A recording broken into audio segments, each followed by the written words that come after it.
welcome. I'm Kim Davis. Welcome to Chalk Talk. I'm so glad that you guys have tuned in on this Tuesday, on this first first Tuesday of August, if I can get it right. It's August the 3rd, and it's 11 o'clock or 11:04 ish Central Standard Time.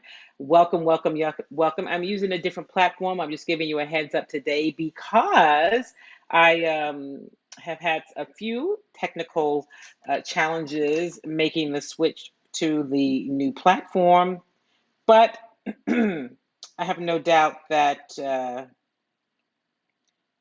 it will be fine. A lot to get to on today's show. We're going to talk about the Olympics, of course. We're going to talk about the incredible Simone Biles. We're also going to talk a little bit about the NFL training camps, the NBA. The draft was last week. Had a chance to visit with the general manager of the Houston Rockets, as well as some of the new draft picks. I'm going to let you hear from some of them.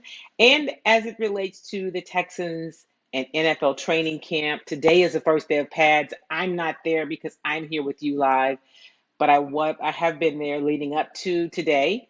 And I'll let you hear from safety Justin Reid. And I can tell you everyone is excited about today, right? Because although the other stuff was good work, it doesn't really start in earnest until you put those pads on. And that is what they're doing today. I'm super excited about that. Even though I'm not out there live, I've been kind of checking out some clips that people have sent and posted. And it is officially NFL season. I'll give you my early thoughts about this Houston Texans team and what you might expect. And we also today will certainly talk about the Houston Astros. Okay. The Astros were off yesterday. They're back in action today. The Astros are still in first place in the American League West, and they have a 4.5 game lead over the Oakland A's. They are 6-4 over their last 10 games, and I'm looking forward to them. They've been on the road, getting back home so that I can enjoy some of those Astros games in person. But on today's program, I want to start first talking about Simone Biles, right? That has been this time last week when we were together. Simone Biles had just pulled out of the all around competition. And then each day, it was kind of a day by day as to whether or not she would compete. Over the course of that time, the chatter, the conversation has been so busy and so loud. And Simone has said, it was, she wasn't in the right headspace. She experienced this thing that gymnasts have from time to time called twisties, which means when you're in the air, which much of the competition, the on the floor, the uneven bars, the vault, you're in the air and you're suspended above air. And so if you lose focus or you get these twisties that impact your ability to, I guess, really see and focus, navigate those events, then it can be very, very dangerous. And so she said two reasons. She didn't want to jeopardize the team's chance for winning a medal. And then she also didn't want to jeopardize her own health because that's when you get injured, right? When you're not in the right. She kept saying headspace. And so there was all this conversation about mental health over the past week. I thought it's been a lot of it has been healthy. Some of it has been ridiculous, quite frankly. The state where I live, which sometimes is just the people that lead the state on the statewide level are just really an embarrassment. And so, once again, last week we experienced some of that embarrassment by some nonsense that I won't even repeat because it doesn't warrant that. But she has dealt with so much and she kept saying, I'm going to see. It's day by day. And so she did compete in on the balance beam. And she won a bronze. And people like, bronze. So now she has a total of 7 medals, tying her with for the most medal counts for an American gymnast ever.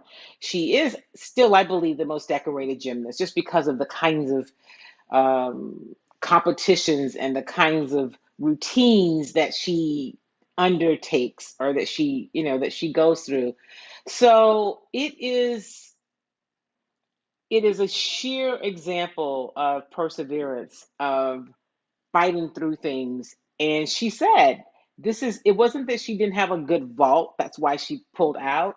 She pulled out because if you saw the video, which we've shown a lot of times, I can't show it here because the Facebook police will pull my show down like they did last week because that's Olympic video. So, but you could see her eyes kind of wandering when she was in the air, right? She was kind of wondering when she was in the air. That could be really dangerous if she were to land the wrong way. And Simone Biles has done more for the sport, more to represent herself, more to represent um, Team USA than some people ever will. So Simone Biles fought through it, kept working, and each day when she would pull out of something and she'd go, "I'm just not there. I can't do it. I'm not there." She did compete in the bronze, and you could see this huge sigh of relief when she completed the routine.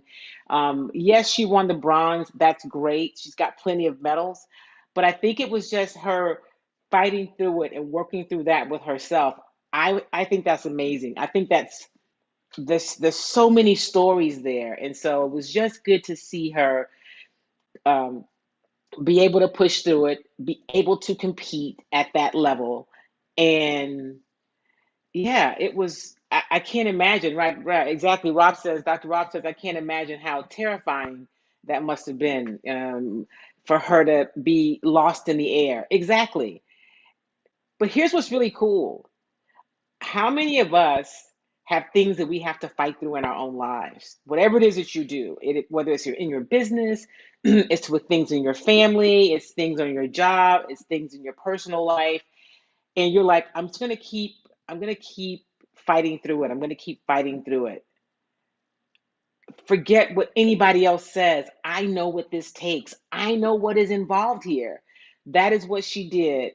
And when she was able to compete on the world stage, you can imagine that when she walked into that arena to compete, to perform her routine, that every eye, every camera was on her. It seemed as though, at least on television, and I've seen some interviews since then, that she's got such good support. Like, people there were really supporting her, they were applauding her, and they were glad to see her accomplish that. And I just think that is a lesson in so much. If you want to talk about resilience and you want to talk about overcoming challenges and obstacles, it's so much bigger than the balance beam, right? What she did on that little strip of wood on a world stage speaks volumes about who she is and what is inside of her.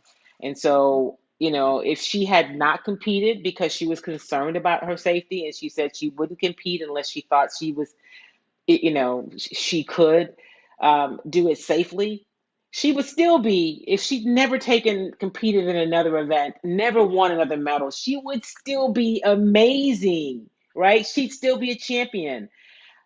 But she also did something that I'm sure is not just good for those of us who can draw from it, but is good for her because she fought through it, she competed, and she persevered, and she won a medal, right?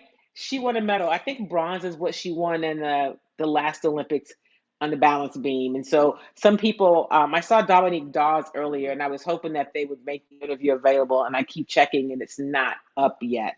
But Dominique Dawes, when she talked about what Simone accomplished and what she really achieved, she said that it was she first of all, she talked about how proud she was of Simone, um, and just when asked why was that the event that she decided to compete in, and she said probably because of, just because it's closer to the ground. She didn't say that; those are my words. But also, it's an event that she's done probably since she was a little kid, and the routine she did, while it was good enough to win a bronze, it was not her most complex, but it was something that she could do safely and confidently, and she's probably done that particular routine on the balance beam many times over. So I say kudos to to Simone Biles, and I can't wait to see what she does next. I mean, this is probably her last Olympics. She's 24 years old. Will she compete at 27? I would think probably not, but she's Simone Biles. She can do anything. I'm sure she's going to go on a tour. There's a lot of stuff um, that she has ahead of her. Dr. Rob said, yes, less twisting, if any, absolutely. Less of the twisties and less of the being in the air and having a chance to lose where you're watching and what you're doing. So that is what happened in Tokyo. Simone Biles did get back on to the competition floor. She did it on a balance beam and she won a bronze. So I say kudos to Simone Biles. And it's not even about quieting her critics, although I think she did that. I think it was really just about her seeing what she could do for herself. So, okay. Yeah, as I mentioned, you see me looking, I added I changed my platform in terms of my show, and it just gave me a message. And because I'm on this new platform now, I had to see what they were saying. So anyway, welcome, welcome, welcome. That's my Olympic, if you will, update about Simone Biles. And there's a lot of other stories, right? But that's the one, and we're still waiting to see what what Allison does in as she continues to move on and be another great story uh, in those Olympics game in track and field. So a lot happening. And I don't know about you, because I always love the Olympics, but does it feel different this year? It does. It just feels different. I'm sure a lot of it has to do with the fact that it's a year later. Certainly, it's because of COVID and just all of the distractions that we all have. And then what does it say about us here in the USA? Do we expect to win everything all the time? I know the answer to that, because I've talked to people and they're like, man, what's happening with the USA? Like, we're just not, we're not winning everything. Well, other countries are competing as well. And so I just think it's been an interesting time for those of us here in the United States for the past 18 months or so. And I think we're seeing that being also played out on the world stage in the Olympics. And maybe I was talking to one person yesterday, and maybe because in the Olympics, many of those um, athletes in the other countries have to still do they have to compete under some of those same kind of restrictions, right? And so it's not as different for them. I'm guessing. I don't know. Perhaps. But yeah, bravo, Simone. Uh, Charmaine says, bravo, Simone. Absolutely. I could not be more proud of her and more excited for her. And Dr. Rob says, I look forward to her being with you on your show. So do I, Dr. Rob. I look forward to that as well. She had an interview this morning. Yeah, you know what? Here's the thing I want to say about this. She never backed away from whatever the challenge was, right? She never backed away from the issue. Last week when she pulled out and she said it wasn't safe. I mean, you could hear her talking to her teammates when she walked to the sideline and she said, "Listen, you all have this. You worked your entire lives for this moment. You are ready. I have medals. This is your time. I don't want to jeopardize you winning a medal." I thought that was a great exhibit of not just teamwork but leadership, right? She made it not about her. That had to be frightening for her and incredibly disappointing for her. But she was there, she stayed, she cheered them on, and then she went to the post competition press conference. She knew people wanted to ask her about it. She said what she had to say. She wasn't in the corner, avoiding it or hiding it. She's like, here's what happened, here's why. And she explained it, and then she went on to give her team credit. I just think this has been textbook in how you handle things, right? I'm a speaker and I talk about leadership and communication. She is the whiteboard for how you do it right, right? If you talk about resilience, she's the picture that should be next to the word right now in the dictionary. Simone Biles should be that person. But she showed up. She never said, it's uncomfortable for me. I'm going through a lot. She showed up. Dr. Rob says a great example of emotional intelligence. Absolutely. Absolutely. And you're right, Dr. Rob. The US, the last I checked earlier, is still the leader in terms of total medals.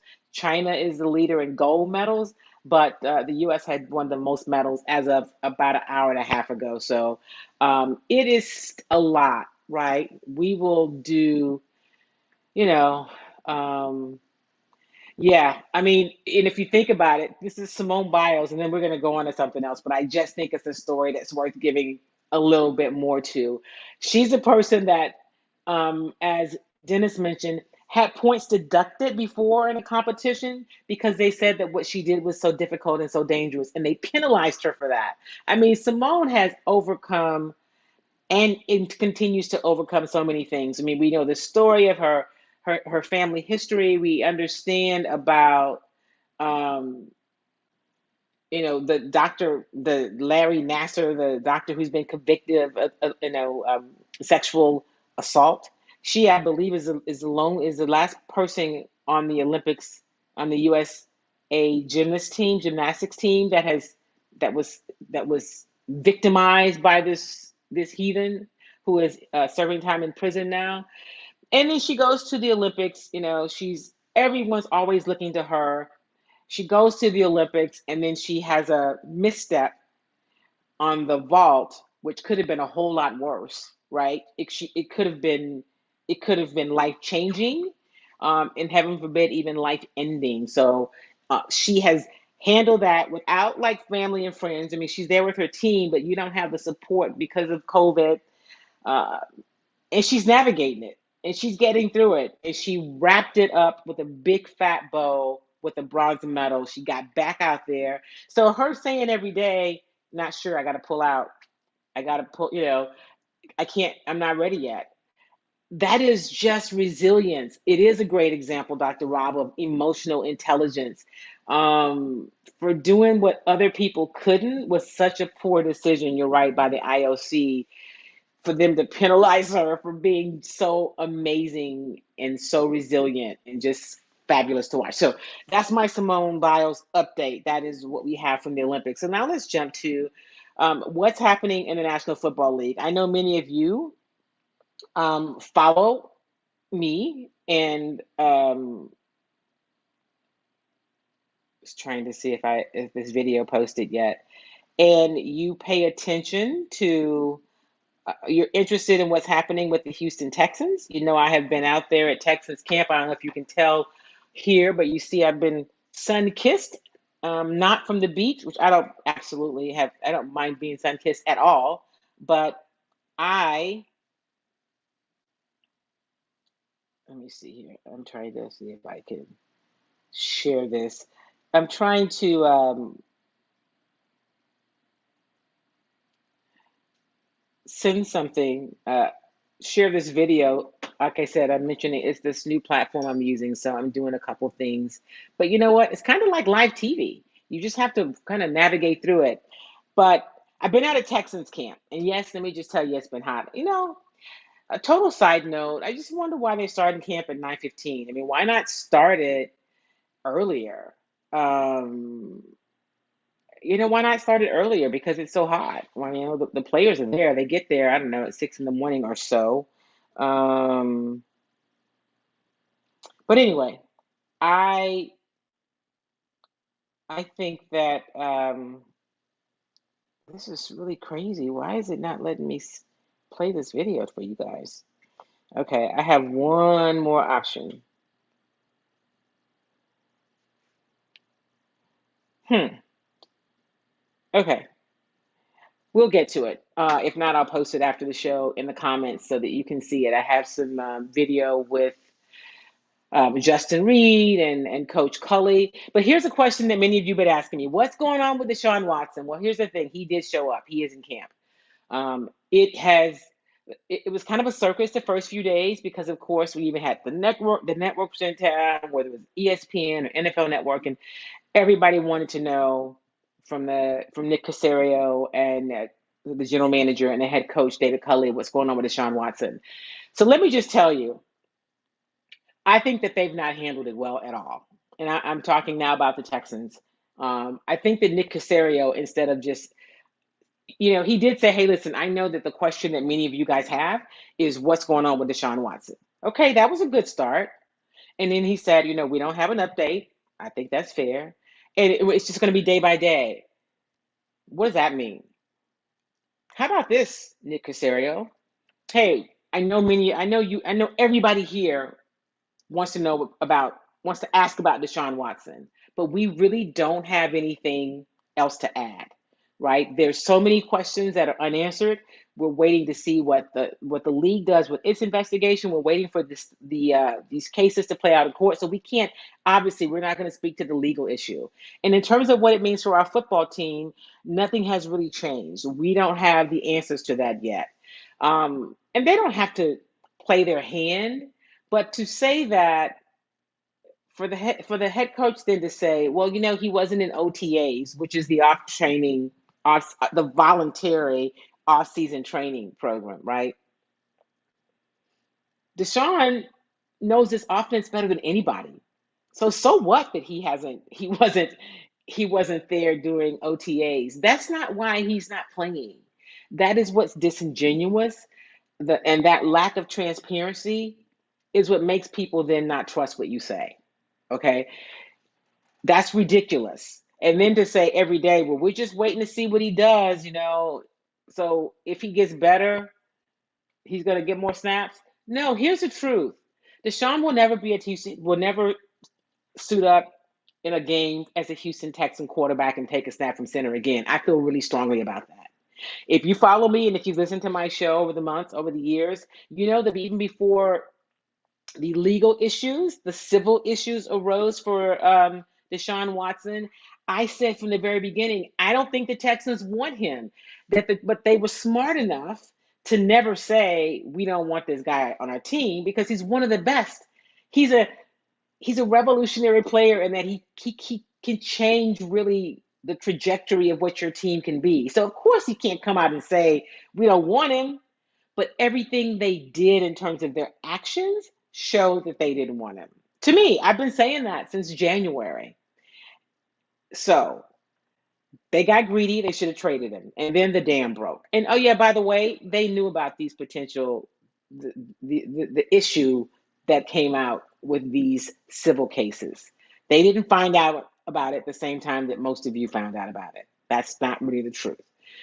So they've mishandled this all along. So then that happens and it makes it more difficult to get a deal done, right? Because teams are going, wait a minute, what is his here's why teams are a little leery. It's not because of the PR backlash that they're concerned about.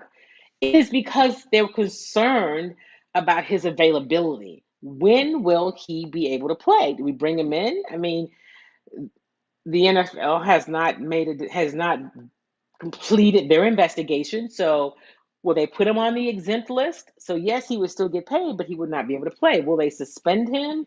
As at this point that they can't. There's no reason in kind of their laws and rules about their conduct policy how that they would suspend him because there have been no criminal charges filed. All right. I know that there have been some people that you've heard some reports that people have filed criminal charges. No, people have made reports, filed complaints, and the legal authorities, whether it's the sheriff's department or HPD, are investigating it. But you as an individual can't file a criminal charge, right? I can't go in and say, I'm going to file a criminal charge on Dr. Rob. That's not how it works. I can file a complaint and a report, and then whether or not there are charges filed, that's the legal side of the coin. So teams are waiting to see probably when he will be available and also what the Texans are, how they're going to deal. Are the Texans still asking for what they were asking for before? Although they really say they weren't shopping him, but the numbers in terms of the amount of draft picks and players and combination, it was blockbuster like. And quite and understandably because of the player that Deshaun Watson is. So there's a lot that has to be worked out. So Deshaun is in camp.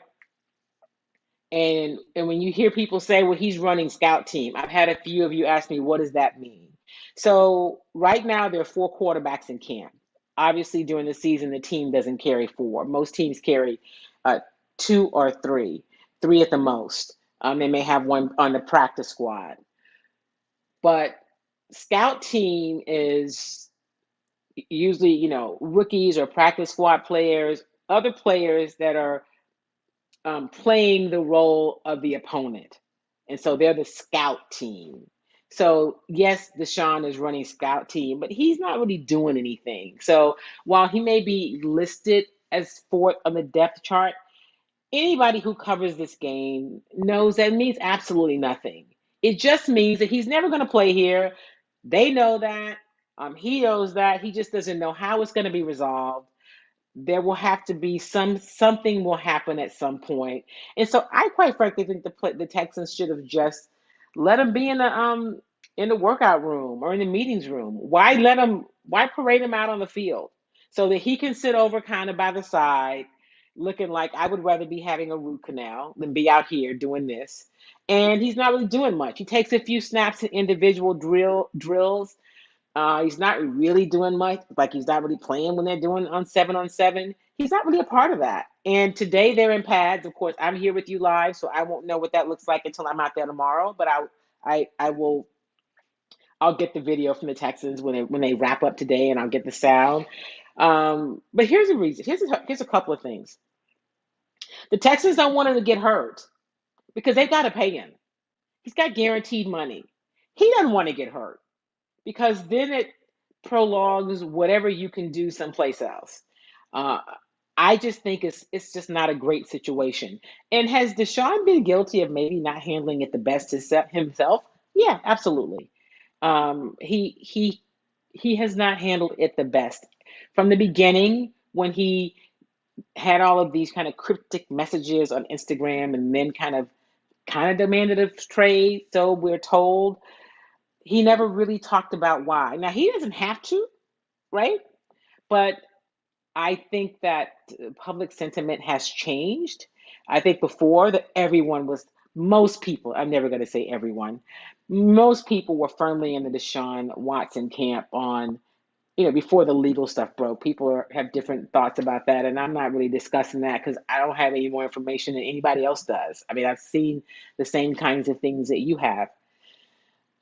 But this has been, while the Simone Biles story is everything right about how she handled it and the sport and her approach to the sport and her approach to owning up to facing the music, answering the questions, being available to say, hey, here's what happened. Here's why I pulled out. Here's my concern.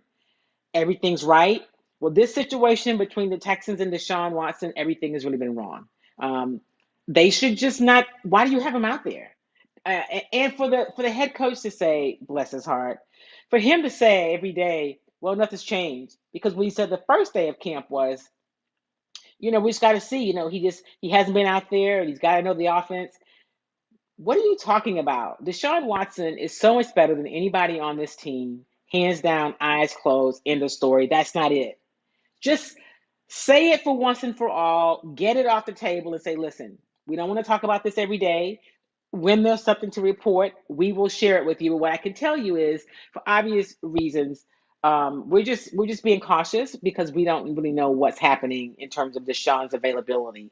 And so we are doing what's in the best interest of the team, and we don't really have any other updates. Don't act like if he does better in practice, he'll get moved up on the chart, because that's not the truth. So that's my problem. And it's something that, a lot of when I speak, a lot of it comes from the work I do. Like me covering sports and having these conversations is really instructive. And when I talk about communication and communicating with transparency, building trust, because that's what's important, and speaking with integrity, all of those things require transparency.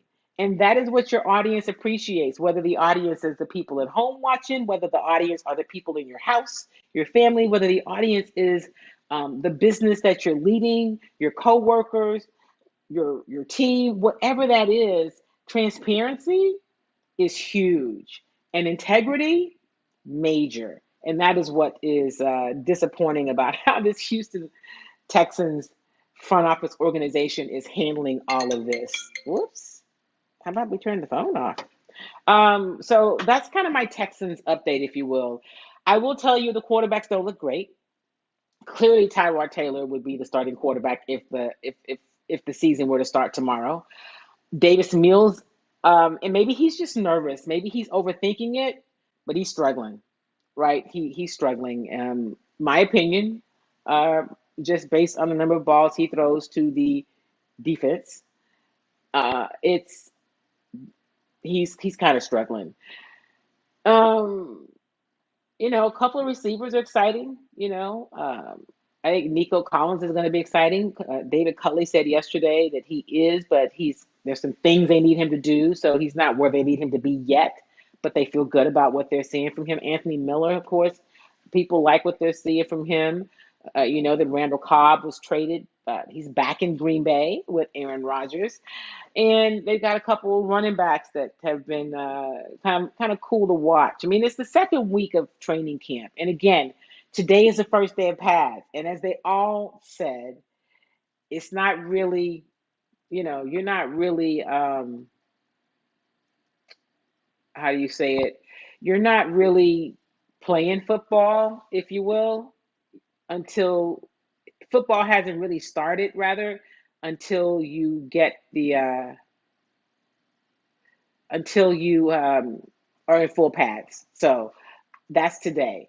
Um, I'm still trying to find it to pull this video up for you guys. So that's when if I have a look on my face, it's because I'm doing about 3 or 4 things at one time. It's really kind of it's like live television, like, right? I'm producing my own show, and so here I am. Hey, Sherry, welcome. Yep, Sherry says he's a nice addition. Anthony Miller really is. Cherie, I said Sherry, it's Cherie.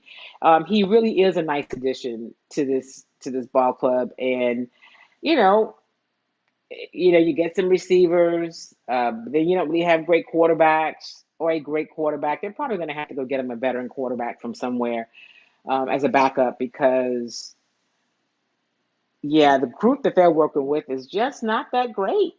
They're just not. Defensively, one of the questions, and I wanted you to hear it, I posted in the conversations after the show, was from Justin Reid, who looks really fantastic. He ended the season last year early, and he said, because he was injured, and he said one of the things that helped him do was really start preparing earlier. So he's bigger, he's faster, he's stronger. He feels really great about it. Yes, it's a contract year. That's what people always ask. It is a contract year. So undoubtedly he wants to have the success there. Um, and oh yeah, I forgot about this. Yeah, playing around with banners and stuff, right? So um, there's new things on this platform, and I'm just kind of playing around with them as we go. The the Texans will be interesting, right? One of the other things that Justin Reid talked about was the room. And when you hear a player talk about the room, he meant the defensive backs room. Because I asked him how's the room, and so the each position group, you know, although they work out with the whole defense, and then you see them work out on the field with the entire team. When they're in their meetings, they break down by position, and so when they're in the room, he said it's a good room. They've got a lot of talent. He really enjoys head coach David Culley, who is just a lot more aggressive. He likes what he's seen he likes working with him. And in terms of who's out on the field, Romeo Crennel, one of you inboxed me and asked about him. He is still a part of this Texans organization. He's really kind of a consultant. And David Culley, the new head coach, talked about that on the first day. It's his first time being a head coach. He's never even been a coordinator. And so having people around like a Lovie Smith, who's a former head coach, who's a defensive coordinator, a Romeo Crennel, who's a consultant with the organization, but also a former head coach and a very successful coordinator throughout his career, having them around to be able to answer questions and help him, learn really how to be a head coach has been really, really very helpful for him. So what you're seeing on the screen right now is that Kimmy Treats is really the title sponsor of Chalk Talk. And if you are interested, that's the website. Go on and order some popcorn for yourself. Um, and or maybe some body butter, perhaps you want to order body butter. I will tell you that if you're not local, don't order the body butter. It's too hot to get it to you, uh, because it will be melted when it arrives if it travels very far. Okay, but you can definitely get the popcorn. It's a great treat. It's great in any weather, so be sure to order your Kimmy treats. And if you're wondering when you can find us, every Tuesday here at 11 a.m., we are live. So we're live on Facebook, both pages. We're live on Periscope, on Twitter, and we're also live on YouTube and LinkedIn. I finally got approved for my LinkedIn Live. So I'm just trying these different things today, but I will post some of the sound under the comments and on my pages. I'll let you hear from Justin Reid. But before we go, I am going to talk a little bit about those Houston Rockets. Reggie Clark, you're killing me. Okay, so he says, let's go Austin Bills. So Reggie is my friend, kind of, sort of, sometimes, although he won't call me back. I had to give you a hard time. Happy belated birthday, my friend. But Reggie is a Buffalo Bills fan. And this report came out yesterday that Buffalo, the Bills, are not happy in their current stadium situation. They want a new stadium or they want out. So they are exploring the possibility of relocating to Austin, Texas. So that is where the Austin Bills, that's where that comes from. I know you would probably become a season ticket holder, wouldn't you, Reg? And be there for every home game. Um, I have a friend in that organization, and I'm sure that he would love to be in Austin. It's a lot closer to home, right? It's a lot closer to home. I don't know if this state is ready for three football teams. Do y'all think it is? Is it ready for three football teams?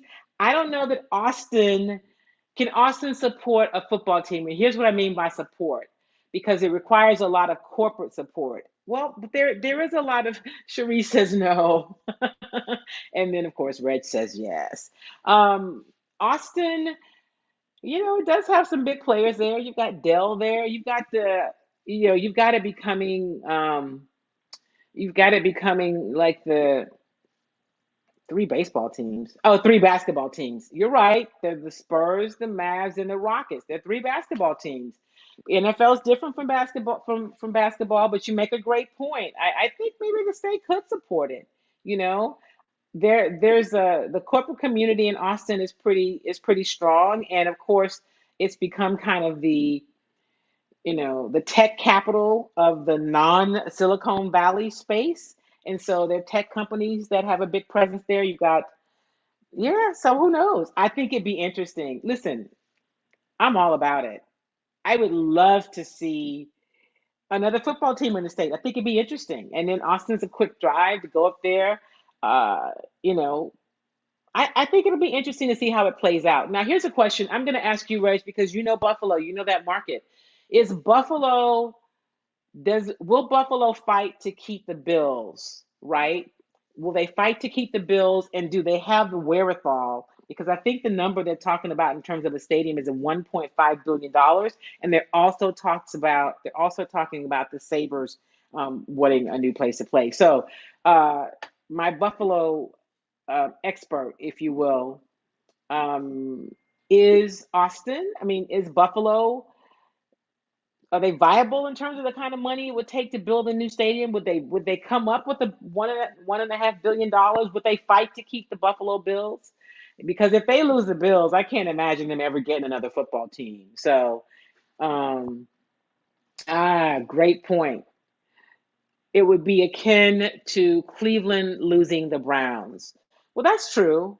And then Cleveland did ultimately get another team later. So I guess, yeah, you're right. It would be akin to that. But I tend to think that, yeah, yeah, that's interesting. So Bobby says Austin has the corporate money. He also says there would be territorial problems on the I-35 corridor. They would work that one out, Bobby. I think they would work it out. But Reggie makes a great point. He said the 1.58 billion in taxpayer funds may be the last straw. We'll see. I was surprised to hear that story. I was a little excited about it, quite frankly, because another NFL team in the state would be kind of cool, especially with the way he says better going to San Antonio. Well, at one point years ago, Red McCombs was talking about getting an NFL team in San Antonio, but it'd be cool to have another team in the state to cover. I don't really go to Dallas a lot to cover the Cowboys. I would go up to Austin and check it out and cover the Bills some. Um, I think this Texans project, it's going to be a minute before they're really good. And I think it's just because of leadership, quite frankly. I think that leadership is going to make it tough for them to get really to the next level. And just as an organization and how it's run, and I don't know when it's going to change. So we will see. But listen, before we go, I'm going to let you hear from Rafael Stone, the Houston Rockets general manager. The NBA draft was last week, and Rafael they picked 4 players. They got the number 2 pick overall. He's pretty excited. He spent his time in the G League. They got a player from Arizona State. They got a player from Turkey who, by the way, last week was his first time ever in the United States. He does not speak English yet, and he does in fact have to have an interpreter. And then they have another player who is actually playing in the Olympics. But I want you to hear, before we get out of here, from Rafael Stone. And let's see here if I can figure this. I think I can. StreamYard. I mean, on this. Oh, no, wait. Let me go back. I got to stop sharing because I didn't give you guys audio. So hang on. It's coming. This is a whole new platform and it works differently than the last one. But one of the things that you have to do is you have to make sure that you enable the audio, quite right? So what good would it do for me to play video for you and not be able to hear it?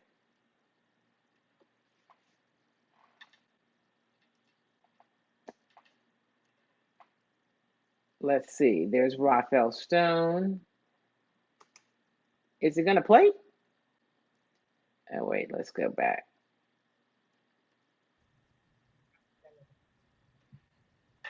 I was talking to Eric Gord this morning, and I just think it's going to be a fun group. I think we're going to be.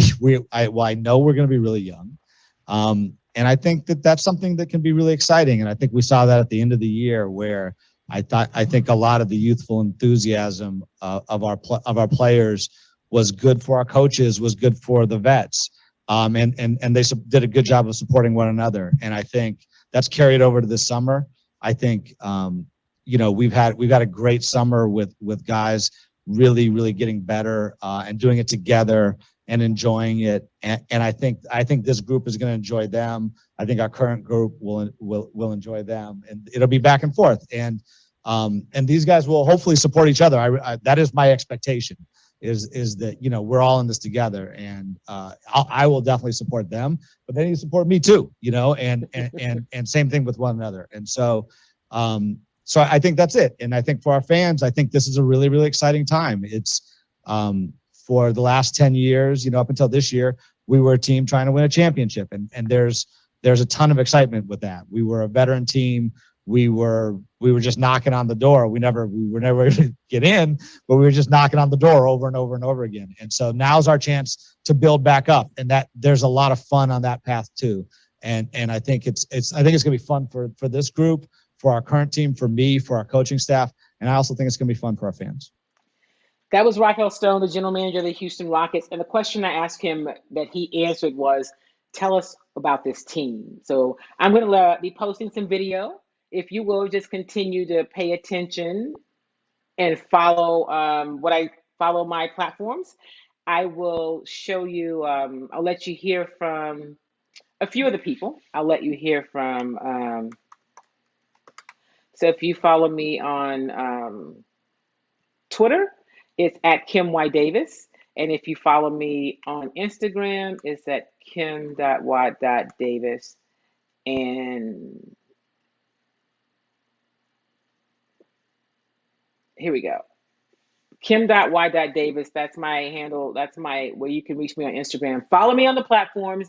Let me hear from you. I'll let you hear. I'll post the Justin Reid and the Rockets players a little bit later, or actually shortly, so that you can hear those. And when I get the Dominique Dawes sound, which I'm thinking that they are holding, I'll post that as well. But listen, thanks for bearing with me as I make the switch to the new platform. I think we're going to like it better. It's going to be allow some other opportunities and be a little easier to navigate for my guest, which is important to me. So if you will, share the video with your platform, however you're seeing it. If you'll share this video, and if you'll also make sure that you tell somebody about Chalk Talk, I'd appreciate it. And remember, Chalk Talk is brought to you by Kimmy Treats. Go on to KimmyTreats.com, place your order, get some popcorn. You will not be disappointed, and I will see you soon. I'll be at Texans practice the rest of the week. Then I'll be headed to uh, check out at the Astros when they get back to town. But it's just an exciting time, right? It's an exciting time. And how about that Chris Paul contract? All of that. Follow me on my social media platforms and I'll give you the rest of it. So have a great day, everybody. Remember, if you haven't gotten the vaccine, get one. Make sure that you're still wearing your mask when you go inside indoors places. Practice social distancing. Wash your hands. Be safe. Remember, do something kind for yourself and something kind for somebody else. Next week, Charles Drake is going to join us. We're going to talk some legal stuff um, here on Chalk Talk, and I'll have another exciting guest for you as well. Have a great week, everybody. See you next time.